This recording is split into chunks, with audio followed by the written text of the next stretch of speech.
Hello, I'm Dr. Garrett Boyer. Welcome to Gospel Minded. We spend a few minutes each week talking about psychology, our emotions, behavioral health, and we reflect on how these important topics are related to the gospel reading for each Sunday. I always point out this isn't a substitute for actually getting yourself to church or participating in counseling or therapy if you're involved in those sort of practices. But like we know so well, things of our mind, things of our psychology so often go beautifully hand in hand with things of our spirituality. If this is your first time visiting Gospel Minded, welcome. If you are already a subscriber, welcome back. Either way, I hope that you will subscribe so that you never miss an episode of Gospel Minded. So here we are, continuing along our journey in ordinary time, still in Mark's Gospel. And man, the passage today is so dense and rich and has a lot to offer us spiritually, but I think psychologically as well. Let me read a little bit of it. It comes from Mark chapter 10, and it begins with verse 35. It says, "And James and John, the sons of Zebedee, came forward to him and said to him, 'Teacher, we want you to do for us whatever we ask of you.' And he said to them, 'What do you want me to do for you?' And they said to him, 'Grant us to sit, one at your right hand and one at your left hand in glory.' But Jesus said to them, 'You do not know what you are asking. Are you able to drink the chalice that I drink, or be baptized with the baptism with which I am baptized?' And they said to him, 'We are able.'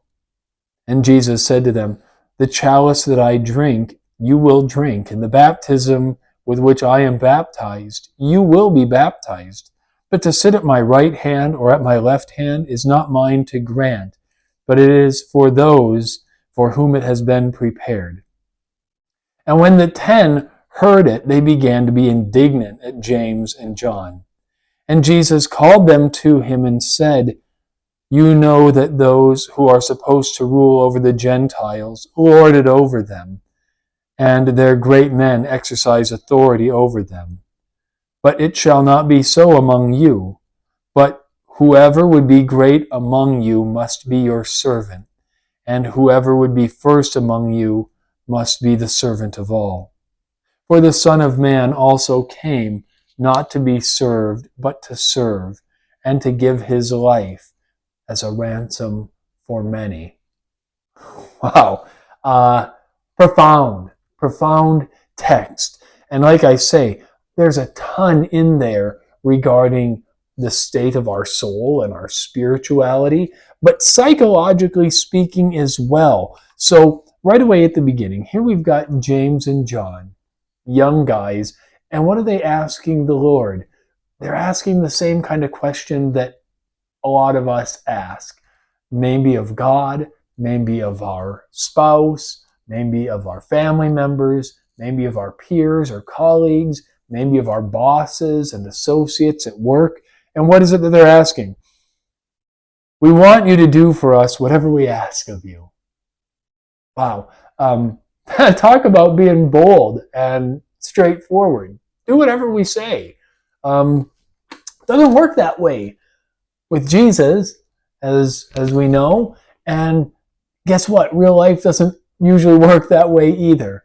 We don't get to demand our family members, our friends, our significant others, our kids, our bosses, our peers. We don't get to dictate that they do whatever we want, whenever we want, all the time. And that's not the way that it goes. And so these young guys, James and John, are being instructed that by the Lord. And I think that instruction is good for us as well. Jesus says, are you able to receive this? And they think, well, yeah, sure we can. We can drink the chalice which you drink and be baptized with the baptism that you've got.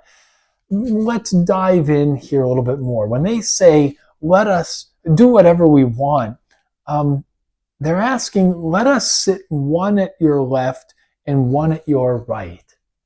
Sounds like what they are seeking here is honor.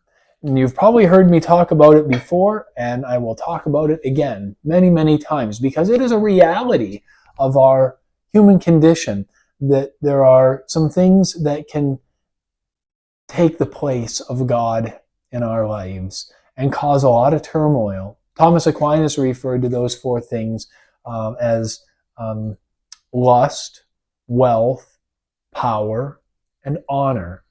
Now, those four things, in and of themselves, not necessarily bad. Lust being distinct in this case from like intimacy, and love, very good things. But all of that stuff, wealth, power, honor, lust, can really create a lot of problems for us. Not only spiritually, but certainly psychologically. Can damage our relationships, can cause us anxiety, unhelpful, negative beliefs about ourselves, about others. So here are these two young guys saying, we demand that you, or we want you to do whatever we want you to do. Okay, well, first of all, it doesn't work like that. But what is it that you want? They're seeking honor. We want to sit one at your left and one at your right. Okay, well, honor in and of itself isn't necessarily a bad thing. And when you think about honor across different cultures, it is prioritized and really a hallmark of living a good life in certain cultures. And we're naturally oriented, almost hardwired to seek honor. I mean, think about it just neurologically. When somebody gives you a pat on the back or gives you a shake in the hand and says, good job, well done. I think about like the military culture. When somebody does something good, they get an award. Maybe they're given a coin to recognize a job well done. They're receiving an honor. And what happens to us? Ooh, we get that hit, that rush, that dopamine hit of, ooh, I like this. And that honor becomes reinforcing. And what do we know about behaviors? What is going to drive behaviors to continue? It's going to be reinforcing. And so if somebody is being honored for something that they've done, job well done, that reinforcing thing is probably going to encourage them to keep trying to do a good job, which is great.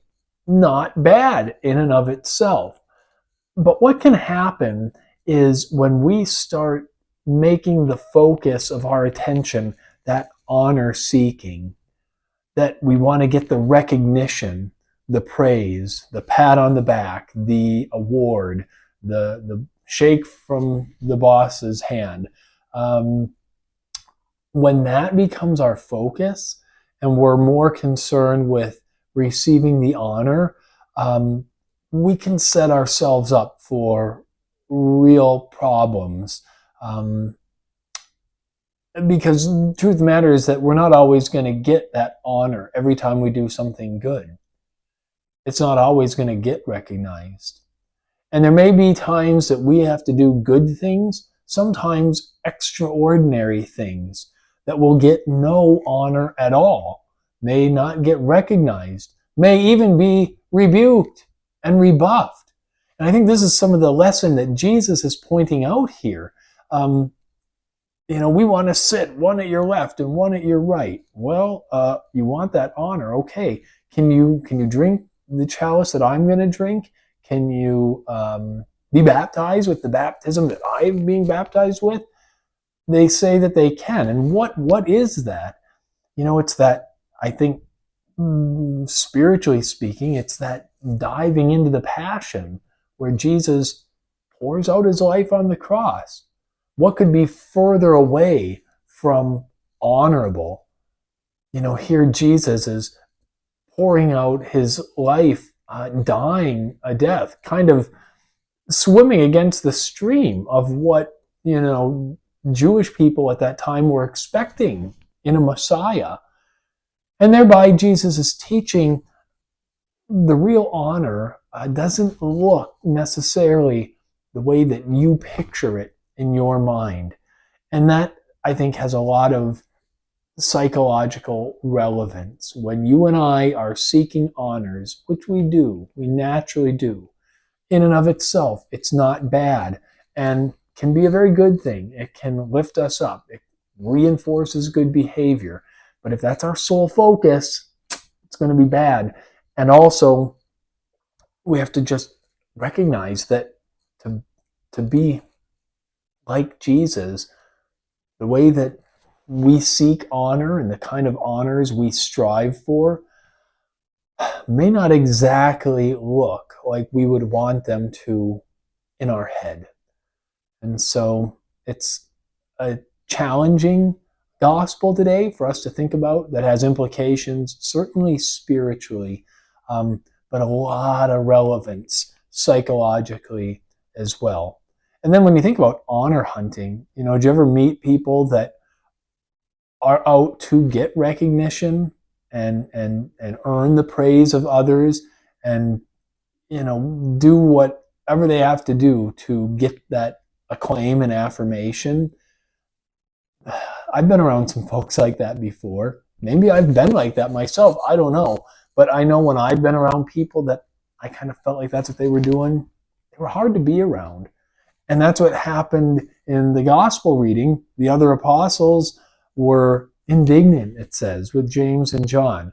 Why? Because the focus is then on themselves, seeking the honor, wanting the validation, wanting to get the high five, and the focus is so not where it ideally would be for really fostering good relationships, setting ourselves up to thrive and strive to be like Jesus. So, looking for honors. If I like John Henry Newman's line, any honor that I have received in life was found, not sought after. Something good to think about.